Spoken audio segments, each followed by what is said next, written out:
Do you open your inbox and groan at the number of unread messages? Maybe important emails keep slipping below the fold while you're trying to get real work done? In this video, you'll learn 7 strategies that I use to manage my inbox and protect my time for writing and other deep focused work. And I'm confident that they'll help you too. And if we haven't met, hello, my name is Crystal Herron. I'm a trained biomedical scientist turned clinical researcher and now scientific and medical editor. And since 2011, I've helped scientists, clinicians, and medical writers write with clarity and confidence. Now let's get to the 7 strategies to manage your email inbox. One way that I avoid getting distracted by emails is to turn off my notifications. And this applies to all types of notifications on all of my devices. I don't get notification pop-ups, sounds, or even badges. And I don't keep my email open on a separate screen because it's very easy for me to get distracted when I look at a different screen or when I toggle between desktops on my computer. And I know this might make you feel uncomfortable because you're concerned that you'll miss an important or urgent email. I certainly felt that way in the beginning. But after turning off my notifications more than 6 years ago, I've found that that has not been the case.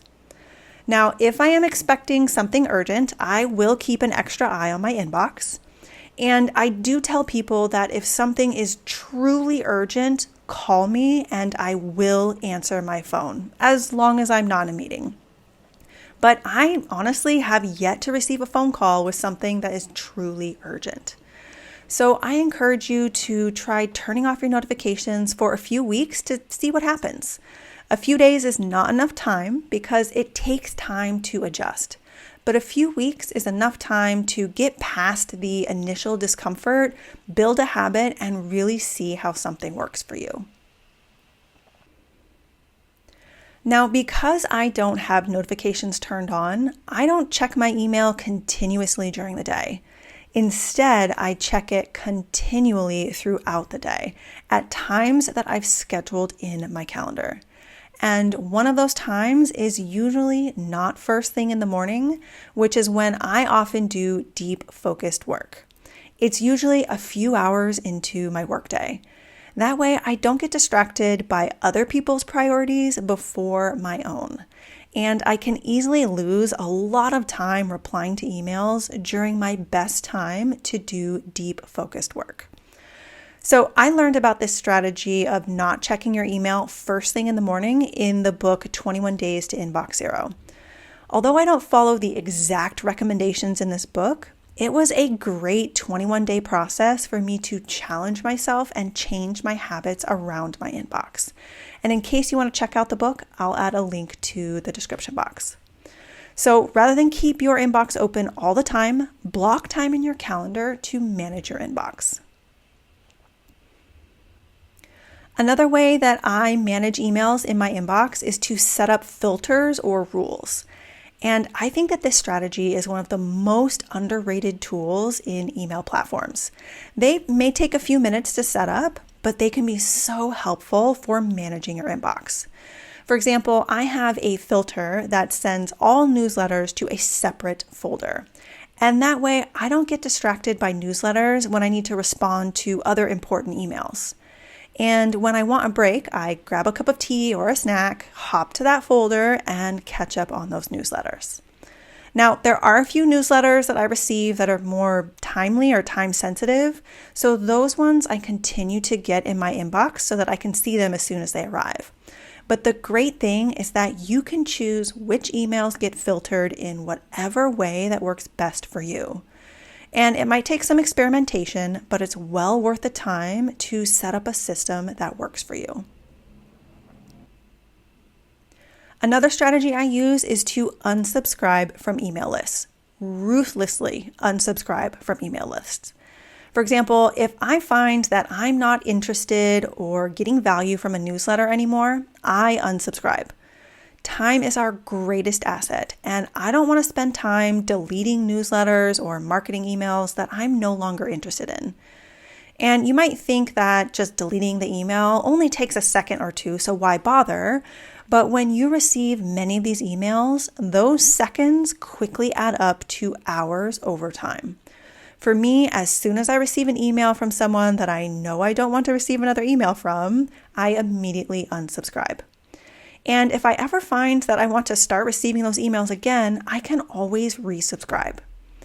There are also some services that you can use to help reduce the amount of marketing and spam emails that you get, so you could certainly explore one of those services as well. Another strategy I use is to always respond to the same email thread. I find it frustrating when I need to dig through several email threads to remind myself about details of a project that I'm working on. So I try to keep all communications for a particular project in the same thread. And that approach helps your correspondent as well. Now, I'll admit that I'm often thrown off by other people who will start a new thread. So in these cases, I try to continue in the new thread and stop replying to the old thread so that I can at least dig through them by date, which is a bit easier. And this doesn't work in all scenarios, but it's helped me out a lot. So do yourself and your correspondent a favor by replying to the same thread. Another strategy that I'm working to adopt is to only read emails once before responding. I've had a habit of reading an email and then thinking that I'll just reply to it later, but that just means that I need to read and think about that email again later, and that takes time. So instead, I'm replying to all emails as soon as I read them. And if I need to give something some thought or do some homework first, I'll let the sender know that I will reply later with what they need and give them a time frame for when they can expect it. Then the task moves from my inbox to my to-do list. And then I respond to the same thread once I've completed that task. And honestly, I'm still working on this strategy of only reading emails once before responding, but I've already found it immensely helpful. Another strategy that I recently learned and am experimenting with is to use the abbreviation NNTR in the subject line of certain emails. So NNTR stands for no need to respond. So when you are writing an email that does not require a response, you can put NNTR in the subject line. And when you do this, you are not only saving the recipient time because they do not need to send you a response, but you're also saving yourself time because you will not need to deal with archiving or deleting their response email. Now, some people use the abbreviation FYI instead of NNTR. Personally, I think that FYI can have a negative connotation or give a sense of passive aggressiveness, like FYI. And so I don't really care for FYI. And I don't get that same sense with NNTR. So I like NNTR much better than FYI. So I'm still experimenting with this strategy and would love to know if you've tried it. Also, what strategies do you use to manage your email inbox? Share them in the comments so that we can all learn better strategies for managing our inboxes. So the strategies that I use to manage my inbox are turning off notifications, scheduling time to check my inbox, setting up filters, unsubscribing ruthlessly, responding to the same email thread, only reading emails once, and telling recipients that they do not need to respond. And these strategies have helped me spend a lot less time in my inbox so I can spend more time on writing and other deep work. And if you're looking to spend less time in your inbox, you might also be looking to spend less time in meetings.